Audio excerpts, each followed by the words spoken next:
So today I want to talk to you about how we make decisions.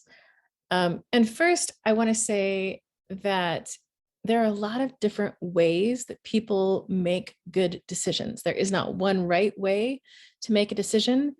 What's really important is that you find the way that you make the best decisions. And I'm going to give you a story from my own life that's actually happening currently to illustrate what I'm talking about. So during the pandemic, I decided not to get a pet. I was trying to stay focused and be very logical. No partners, no pets. That was sort of my mantra through the whole thing because I didn't want to make a wrong decision, and I wanted to stay focused on my work and things like that. And today is September 2021. So the pandemic has been going a long time. And no pets, no partners, no plants. I have some plants.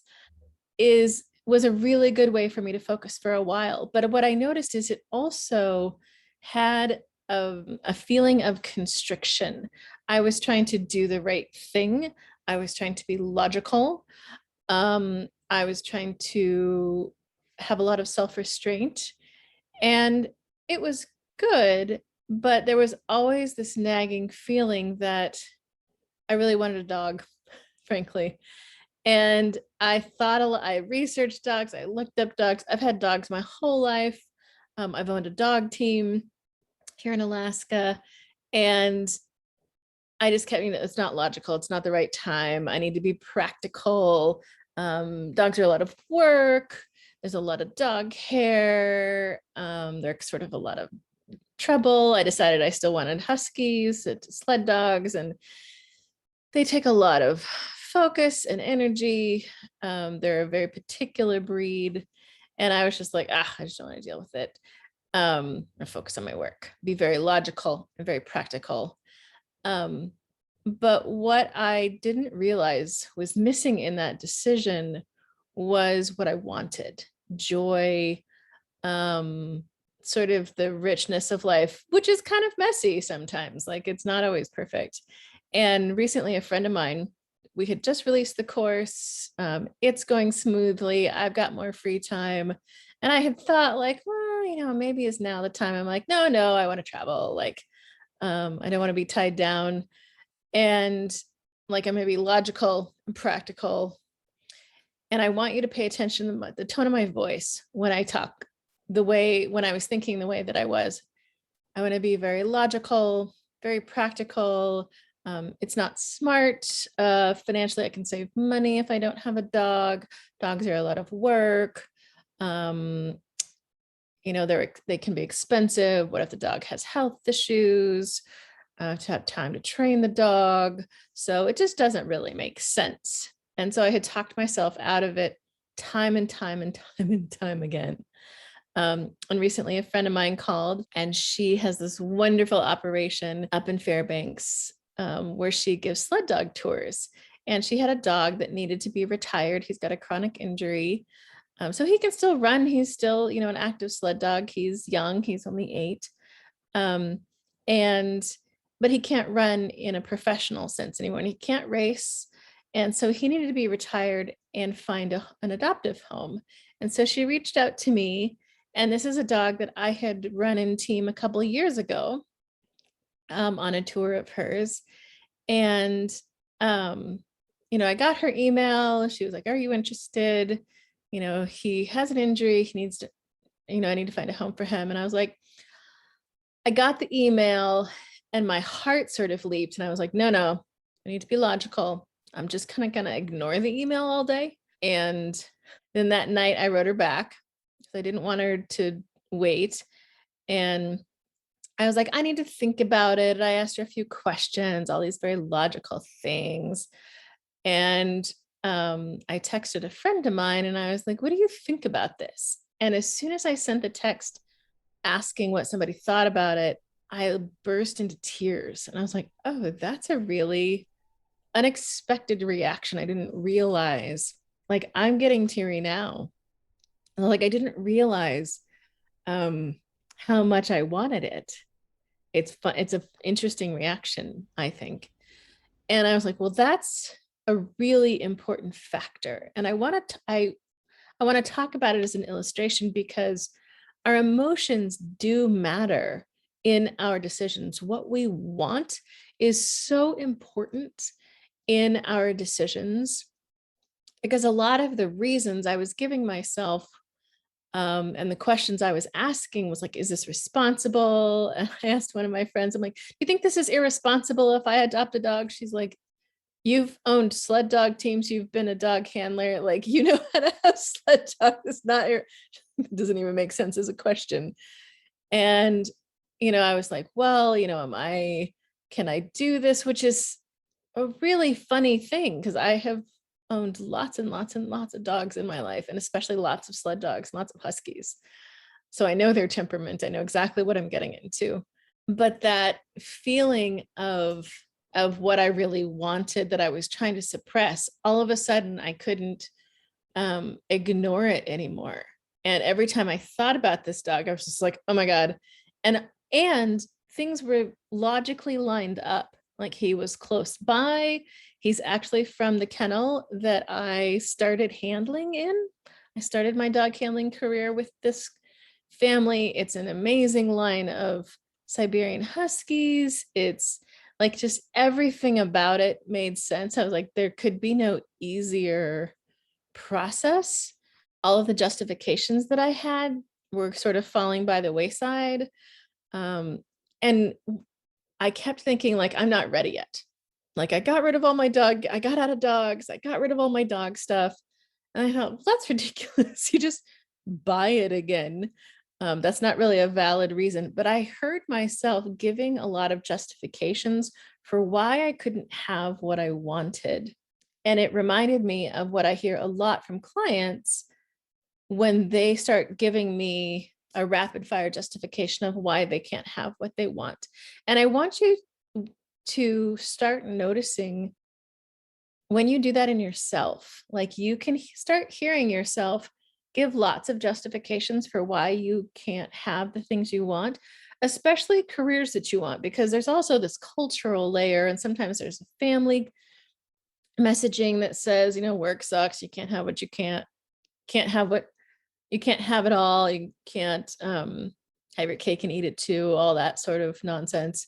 But I just wanted to share this story with you because even though I know this, even though I teach this, I still fall prey to it sometimes because of how we were taught to not have the things that we want. And it keeps us from a bigger life. It keeps us from having a joyful life. And especially when you're restricting yourself from the career that you want or a career that's enjoyable, it has such a big impact on your life, bigger than, just adopting a dog. I shouldn't say just adopting a dog because that changes your whole life as well. What I noticed once I realized I was doing this, because I hadn't even really noticed, it sounded logical. It added up on paper. Like none of my friends could really argue with me, where I'm like, there's all these reasons I can't have a dog. Like, what are you going to say? Be irrational and just go get a dog.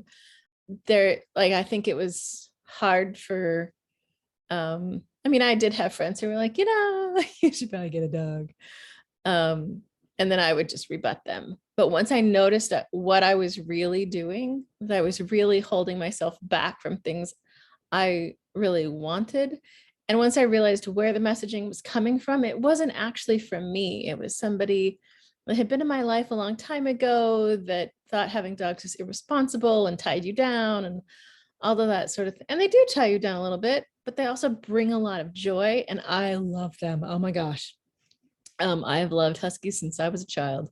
What I noticed on the other side of making the decision to adopt him is how much relief I felt, like just utter relief, like, oh, thank God, like I could finally breathe deeply again. And I didn't really realize how much stress was sort of below the surface that I wasn't paying attention to, and how that was adding into the just general stress of my daily life, of this thing that I really wanted that I was restricting myself from. And we know that restriction always has a rubber band effect. Like you can restrict for a while, but it will eventually backfire. Today, so that decision was last night. Today, I am so excited. I can hardly sit still. Like I can hardly focus enough to work and get anything done. Um, I have texted everybody I know with his picture, like, like, hi, I'm adopting a dog, which is not really how I've been. I've been a little more measured and like trying to be logical and practical. And there is a place for it. Like, do I have enough money to have a dog? Yes. Do I have the facilities to have a dog? Yes. Do I have educate? Yes. All of those boxes were checked, are checked. But when you cross the line over into letting yourself have the thing that you want most, um, and looking at the logic and looking at, are you prepared for it? Do you have the education that you need?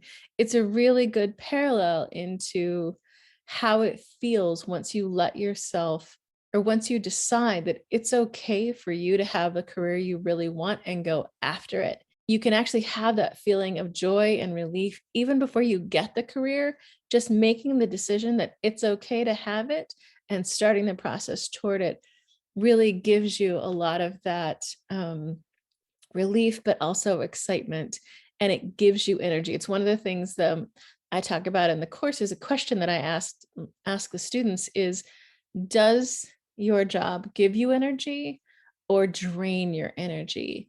And when I think about the decision I had made about not getting a dog, it was actually draining my energy. Like every time I'm like, it's logical, it's a smart thing to do. But there was part of me that died inside where it drained my energy. It was not an energizing thought. And once I made the decision to finally adopt a dog, and a dog that I wanted, everybody's like, get a normal pet dog. Don't get a sled dog. They're like, be reasonable and logical. And what I realized is I'm like, that's reasonable and logical for them. It's not logical for me. Sled dogs is what I know. It's what I love. It's what I'm most familiar with. They're the easiest for me. I mean, they're kind of they're high maintenance for sure. But it's also what I know best. So for me, getting a husky is getting a Siberian makes a lot of sense. And when I thought about it and really let myself want what I want, I got a lot of energy. And the amount of energy that I've had all day is something that I haven't tapped into in a couple of years. I made a decision to not have any more dogs when my last dog died back in, I guess, 2017. So it's been a long time. And I thought it was the right thing to do. It sort of made sense. But in hindsight, I don't think that it was. Like there's an energy you get from the things, from letting yourself have the things that you really want in life. And that's the message I want to give to you today. Like when you're looking at your career, I just want you to imagine, what would it be like if you let yourself have the career that you want, that one that nobody thinks is logical, that even you don't think is practical, that maybe your parents don't approve of, that your partner doesn't see how it's going to make money. That's the one I want you to imagine, because there's always a way to make things work, but you have to make the decision to cross that line first and to let yourself have the career that you want most.